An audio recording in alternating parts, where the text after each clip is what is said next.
हूँ, जिस तरह से एनडीए को बढ़त मिली है तो उसका मुख्य कारण क्या हो सकता है? केवल महिला वोटर को अपने पक्ष में करने से कोई सरकार बनाने में कामयाब नहीं हो पाएगा। तो क्या क्या ऐसे फैक्टर्स रहे होंगे जिससे एनडीए को बढ़त मिली है?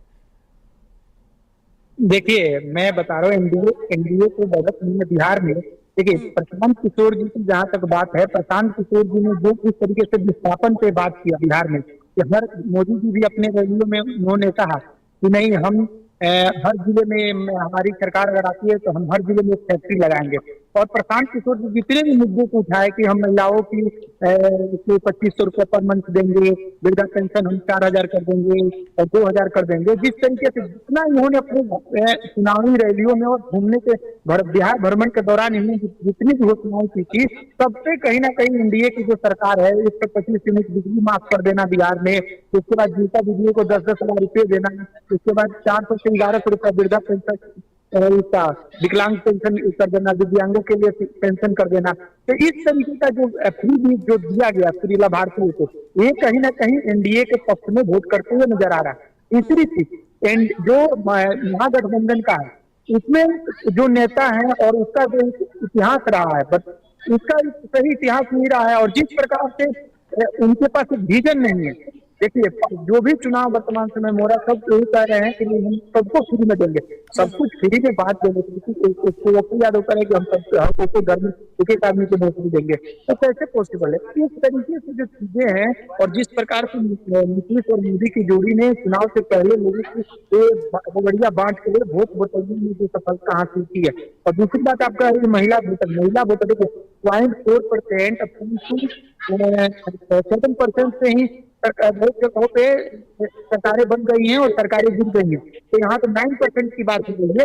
महिला वोटर बिहार में बहुत बड़ी एक संख्या है, और पुरुष माइग्रेट करके शहरों में रहते हैं। और वो जिस हमारे यहाँ भी एक एक बूथ का अगर आप आकलन कीजिएगा, तो मैं जहाँ तक समझ पा रहा हूँ 85% ऐसे बूथ है जहाँ पे महिलाओं ने बढ़ चढ़ से सबसे ज्यादा वोटिंग किया है। और वहाँ जितनी भी ये आपके क्या बोलते हैं, जितनी रेवड़ियां बांटने की जो सरकार ने, वर्तमान सरकार ने काम किया है, चाहे महिलाओं को लाभ देने का काम किया है, कहीं ना कहीं सिर्फ महिलाओं को ही देने की कोशिश की गई ताकि उनको वोट के रूप में तब्दील किया जा सके।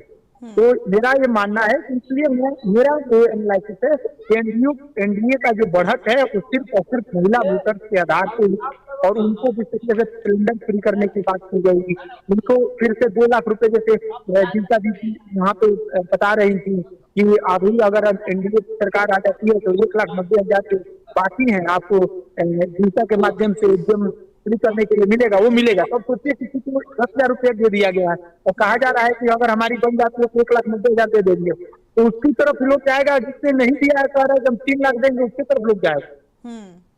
तो ये बिल्कुल। कहीं ना कहीं महिलाओं को लुभाने का और वोटरों को लुभाने का इन्होंने बेहतर काम किया है। ये आइडिया प्रशांत किशोर का हिस्सा है। जब मोदी के साथ प्रशांत किशोर थे तो फ्री में रेवड़ियां बांटने का जो काम इन्होंने किया है, उनको सजेस्ट किया मोदी जी को कि मोदी जी ने उसी तरीके से किसानों को हो चाहे किसी को भी, तो आपको भी पता है 80 करोड़ लोगों को राशन फ्री में दिया गया, अभी तो दिया जा रहा है। क्या 80 करोड़ लोग राशन के लिए लाभार्थी हैं? अगर एक केवल में उसका जो क्राइटेरिया है, उसकी जो पात्रता है, उसको अगर देखा जाए तो सच में नहीं है। लेकिन सरकार क्यों देती है? क्योंकि उनको वोट चाहिए, और वोट के लिए सरकार उसका सही तरीके से उसका नहीं कराती है। तो जो किसको देना चाहिए किसको नहीं, उसकी पता चुप नहीं है, उसको चुप नहीं किया जाता है। तो इस तरीके से लोग की भावना के जो वादे हैं और जिस प्रकार से डायरेक्ट पैसे लोगों को दिए गए चुनाव से पहले, ये कहीं ना कहीं एनडीए के पक्ष में और एनडीए की सरकार बनते हुए दिख रही है। रही बात कास्ट आरजेडी के साथ यादव और मुस्लिम मोबिलाइज हुए, तो कहीं कहीं ये भी लड़ा, तो वहाँ उसने मुस्लिमों को तोड़ने की कोशिश की है। मुस्लिमों के जो नेता हैं तो वैसे उन्होंने कसम खा के कही कि मैं बिल्कुल बीजेपी का बीच पार्टी दल नहीं है। प्रशांत किशोर जी के ऊपर भी लगा कि जो बीजेपी दल है, उसके बीजेपी के बी पार्ट है। तो मुझे ऐसा नहीं लगता है, इन्होंने जो वोट को काटी है, प्रशांत किशोर जो वोट काटेंगे देखिएगा चुनाव के दिन शाम को आप इस चीज को जरूर एनालाइज कीजिए। तो वोट से कैंडिडेट हारेंगे, या एनडीए का हारा या महागठबंधन का, इतना ही वोट प्रशांत किशोर का जो कैंडिडेट हो काटा होगा, या उससे कम में वो हार जीत का वही मार्जिन होगा, क्योंकि इन्होंने ठीक है संजय जी, क्या इस बात से आप इत्तेफाक रखते हैं कि कहीं ना कहीं